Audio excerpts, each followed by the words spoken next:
बच्चों, आज हम आपके पाठ्यक्रम में निर्धारित जयशंकर प्रसाद की आंसू कविता की मूल संवेदना को समझने का प्रयास करेंगे। कवि प्रसाद छायावादी काव्य के प्रमुख कवि थे। उनके काव्य में मूलतः कल्पना और भावुकता के दर्शन हमें होते हैं, भारतीय संस्कृति के दर्शन होते हैं। और आप देखिए कि उनकी जो प्रमुख कृतियाँ हैं, कामायनी, उर्वशी, प्रेम राज्य, कानन कुसुम, करुणालय, झरना, लहर और आंसू, ये हिंदी साहित्य में अपना विशिष्ट स्थान रखती हैं। आज हम उनकी प्रसिद्ध जो एक विरह गीत जिसे कहा जा सकता है, आंसू कविता के विषय में समझेंगे। उसकी मूल संवेदना, उसके मूल जो भाव उसमें उद्घाटित हुआ है, उसे समझने का प्रयास करेंगे। देखिए बच्चों, प्रसाद जी हिंदी के भावुक कवि कहलाते हैं और वे कुशल कलाकार भी हैं। उन्होंने हिंदी साहित्य में पहली बार आंसू कविता के माध्यम से हिंदी जगत को वेदना के भाव से सरोबार कर दिया। फिर तो समस्त छायावाद में वेदना का जो भाव है वो हमें स्थान स्थान पर दिखाई देता है। मतलब जितने भी छायावादी जो काव्य सृजित किए उसके बाद में उनमें वेदना व पीड़ा व मर्मस्पर्शी जो पीड़ा की जो सघन अनुभूति है वो हमें दिखाई देती है। यह छायावाद की एक प्रतिनिधि रचना कही जा सकती है। बच्चों, आंसू के नायक को जब दुर्दिन में अपने गत वैभव और विलास की स्मृति आती है तो वह अपने अतीत में खो जाता है और अपने प्रिय के साथ बिताए हुए जो दिन है उसको स्मरण करता है। और उन्हें कवि ने विभिन्न प्रकृति के जो उपमान हैं, बिंब हैं, उनके माध्यम से स्थान स्थान पर बड़े सुंदर शब्दों में उसको ढाला है। और जैसे ही वो अपने दुर्दिनों को के बीच अपने वैभव विलासिता के जीवन को जब याद करता है तो उसे अपनी प्रेयसी के मदमाती छवि स्वतः ही स्मरण हो आती है। और जैसे ही उसके मन में स्मृति जागृत होती है अपनी प्रेयसी की, तो वह उदास हो जाता है और अपने प्रिय के प्रथम आगमन के साथ में जो उसका परिचय हुआ था उसको याद करके उसका मन बड़ा विह्वल होता है, बड़ा दुखी होता है। कभी सोचता है कि इस पृथ्वी के स्वर्गिक आभा थी वह, उसकी जो प्रेयसी थी जो उससे मिलने आई थी, वह उस मधुर आका को ले जाना वाला जो मुख है उसको देखते ही उसकी ओर आकर्षित हो गया। एक ऐसा समय था, वो स्मरण करता है उन अच्छे दिनों को, स्वयं का अस्तित्व वह भूल जाता है और अपनी प्रेयसी को याद करता है। वेदना ने उस पर अब पूर्ण अधिकार जमा लिया है। मतलब कहने का मतलब है कि वो अब बिछुड़ गए हैं। तो यहाँ पर जो वेदना की पीड़ा है, जो सघनता है, वो इस कविता में हमें देखने को मिलती है। जब मनुष्य के मन में किसी की स्मृति बच्चों तेज होती है तो वह स्मृति के आधार पर उसकी आकृति, उसकी बातें, उसके क्रियाकलाप, उसके व्यापार, मतलब क्रियाकलाप और का बहुत विस्तार से, मतलब एक एक क्षण जो उसने उसके साथ बिताया उसका चिंतन करता है और मनन करने लग जाता है। तभी हम आंसू के नायक को अपने प्रिय के सौंदर्य में हर्ष के साथ विकंपित पाते हैं। मतलब विभिन्न प्रकार के चित्र इसमें बिखरे पड़े हैं। चांदनी की चांद भरी रातें जो हैं, सुख स्वप्न की अधिक पूर्ति उस समय नहीं कर पाई और इसी बीच में उनका जो है विछोह हो गया और ये विरह वेदना उसके हिस्से में आई।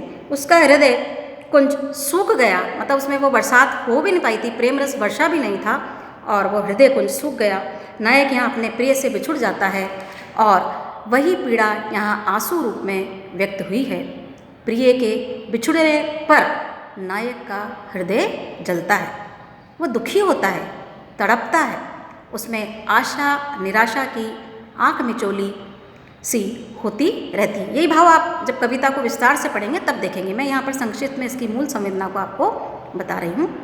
जब सशरीर अपने निकट देखने की आशा का अंत हो जाता है, मतलब वो सोचता है कि भाई अब मिलना मुश्किल है, तब वह प्रकृति के विविध व्यापार क्रियाकलापों के माध्यम से अपनी प्रेयसी के सानिध्य को महसूस करता है, उस सुख को प्राप्त करता है। जैसे शीतल समीर आता है कर पावन परस तुम्हारा, मैं सिर उठा करता हूँ बरसा कर आंसू धारा।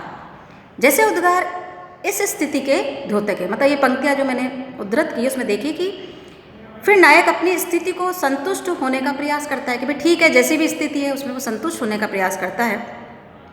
निष्ठुर ये क्या छिप जाना, मेरा भी कोई होगा, प्रत्याशा विरह निशा की हम होंगे और दुख होगा।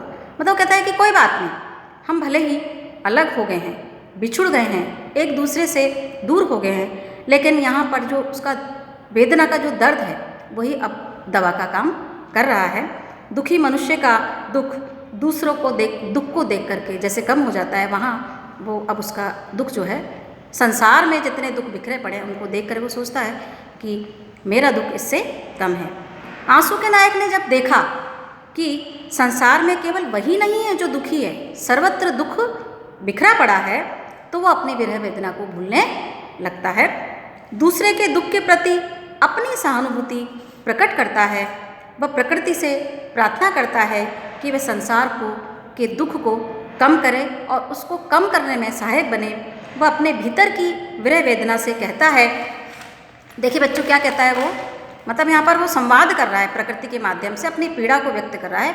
तुम अपनी उलझनों को सुलझाने में व्यग्र ना हो, अपने ही अभाव में न जलो, संसार के दुख को भी अनुभूत करो। मतलब तुम ही नहीं हो जो दुखी हो, संसार के सभी प्राणियों के दुख में आंसू बहाओ, मतलब सबकी पीड़ा को अनुभूत करो, महसूस करो। आंसू कविता में मानव जीवन का व्यक्ति समष्टि की ओर जाता हुआ यहाँ पर दिखाई देता है। ये कविता की विशेषता है। पहले हम भौतिक सौंदर्य की ओर आकर्षित होते हैं, फिर देखिए कि उसी को सब कुछ मान लेते हैं जो हमें सामने दिखाई देता है। स्वर्ग और परलोक की समस्त कल्पनाओं को उसी में आत्मसात करने लगते हैं। हमारी दुनिया इसी भौतिक सौंदर्य में समाहित हो जाती है, लेकिन जब वो हमसे छिन जाता है तो हम दुखी होते हैं, आंसू बहाते हैं, तड़पते हैं, आशा निराशा के बीच डूबते उतरते हैं और जो जो प्रिय की अप्राप्य की संभावनाएं बनती जाती है, हमारा मोह और निद्रा भी समाप्त होने लगती है, मतलब टूटने लगती है। हमारी निद्रा जो मोह हमारा मन फंसा होता है, उसमें एक बोध जागृत होने लगता है, एक ज्ञान जागृत होने लगता है, हम यथार्थ से परिचित होने लगते हैं और सारी सहृदयता विश्व में बिखेरने लगते हैं। आगे देखिए बच्चों कि आंसू की जो है आत्मा, मतलब इस कविता की जो आत्मा को जानने के लिए उसमें तारतम्य को समझना जरूरी है। देखिए कि आंसू की लड़ियाँ जो बीच बीच में उन्होंने शब्दबद्ध की है, प्रत्येक पद या पंक्ति में दिखाई देती है। प्रसाद की यह कविता आशा निराशा ही नहीं वरन यह हमारी भावनाओं का भी बिंब है। मतलब कहने का मतलब साहित्य समाज का दर्पण होता है, तो कवि जो है उसने जो कुछ महसूस किया है उसको इस कविता के माध्यम से यहाँ पर व्यक्त किया है। तो उसमें हम या मानव मन की जो अनुभूतियाँ हैं वो भी साकार होती हुई दिखाई देती है। ये हम हमारे भीतर पीड़ा वेदना जगाकर भी आनंद की सृष्टि करते हैं, एक निर्वचनीय आनंद की अनुभूति कराते हैं। आंसू की यहाँ एक विशेषता बच्चों ये भी है कि वे सीधे ही हमारे भीतर प्रविष्ट नहीं हो जाते, वरन विभिन्न उपमानों बिंबों के साथ हमारे पास आते हैं। आंसू में कवि प्रसाद कला के अवगुंठन के साथ प्रस्तुत होते हैं। मतलब एक आड़ लेकर, एक घूंघट जिसमें जैसे एक चेहरा होता है, उसी प्रकार से विभिन्न प्रकार के उपमानों के साथ वो कविता में अपने आंसू, अपनी वेदना, अपनी पीड़ा को यहाँ पर व्यक्त करते हैं। अर्थात जब तक हम वेदना को अनुभूत नहीं कर लेते तब तक वह संवेदना भी नहीं समझ पाते जो कवि स्वयं महसूस करता है। मतलब उसका साधारणीकरण, मतलब उससे जुड़ना जरूरी होता है। देखिए कि मधुराका मुस्काती थी पहले देखा जब तुमको, परिचित से जाने कब के तुम लगे उसी क्षण हमको। प्रसाद समय की व्यापक चेतना के प्रति जागरूक रहे हैं, अतः जहाँ आंसू में उनकी कल्पना की कसक और सिसकी हमें दिखाई देती है, उसको हम महसूस कर सकते हैं जो उन्होंने व्यक्त किया है। वहीं वंचितों के प्रति कई कविताओं में उनकी आँखें भी कई बार गीली हुई है। मतलब ये नहीं कि वो अपना दुख जो है वो केवल व्यक्तिगत जो दुख है, बल्कि समाज के प्रति भी जो उनका सरोकार होना चाहिए, जो भाव होना चाहिए, जो दर्द होना चाहिए, वो भी हमें उनकी कविताओं में दिखाई देता है। आंसू का मुख्य भाव विरह श्रृंगार है, जो करुणा के सिंचन से पोषित होता है, पल्वित होता है। विरह में स्मृति का प्राधान्य देखिए बच्चों ही होता है। विरह में क्या करता है, प्रेमी प्रेमिका क्या करते हैं, एक दूसरे को याद करते हैं, स्मरण करते हैं और अपनी अतीत की स्मृतियों के साथ में वो दुखी होते हैं, कई बार कभी खुश हो जाते हैं। आंसू में हम प्रेमी और प्रिय के मिलन के विविध चित्र हमें देखने को मिलते हैं। देखिए देखो कैसे कि परिरंभ कुंभ की मदिरा, निश्वास मले के झोंके, मुखचंद्र चांदनी जल से मैं उठता था मुख धोके। मतलब देखिए कि जब वो साथ रहते थे तब क्या स्थितियाँ थी, लेकिन अब जो है उसके हिस्से में वेदना है, पीड़ा है, वो अलग हो गए हैं। वेदना का जो है दुख है, विरह का जो है दुख है। प्रिय के प्रथम दर्शन में मधुराका की मुस्कुराहट खेल रही है, जब पहली बार वो मिले थे, और इतना सौंदर्य एक शून्य, एक खाली हृदय को भावाविभोर मंत्रमुग्ध करने के लिए ही पर्याप्त होता है।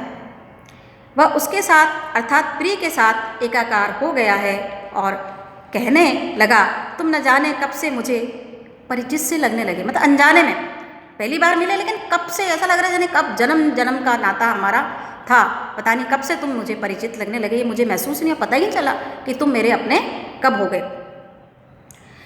आकर्षण की तीव्रता भी यही अनुभूति हो सकती है।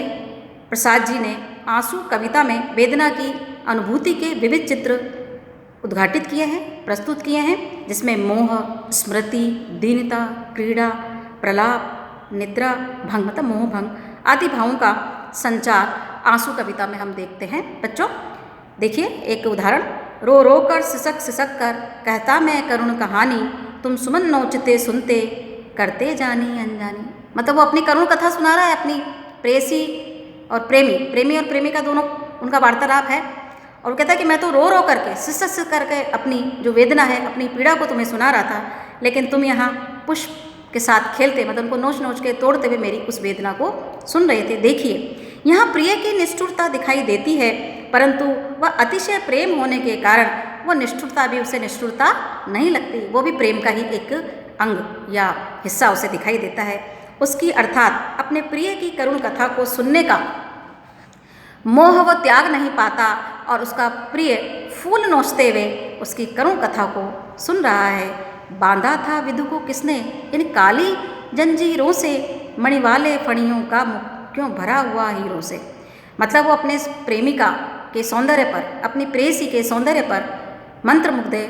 बड़ा सुंदर यहाँ पे बिंब और उपमान कवि ने प्रस्तुत किए हैं। कवि यहाँ प्रेयसी और प्रिय के सौंदर्य मुग्धता को वर्णित करते हुए नई कल्पनाएं प्रस्तुत करता है।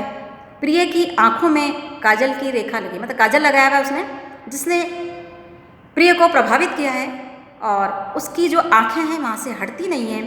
आंसू में बाह्य प्रकृति स्वतंत्र रूप से हमें बच्चों दिखाई नहीं देती इस कविता में, लेकिन विधु का उपमेय मतलब चंद्रमा का जो उपमेय है मुख्य के रूप में पृथक न रहकर उसमें समाहित हो जाता है। मतलब हम महसूस कर सकते हैं उन उपमानों को, उन बिंबों को, जब हम उसमें साम्यता देखते हैं। कवि का प्रयोजन यहाँ अधिकाधिक प्रिय के सौंदर्य को प्रदर्शित करना ही है।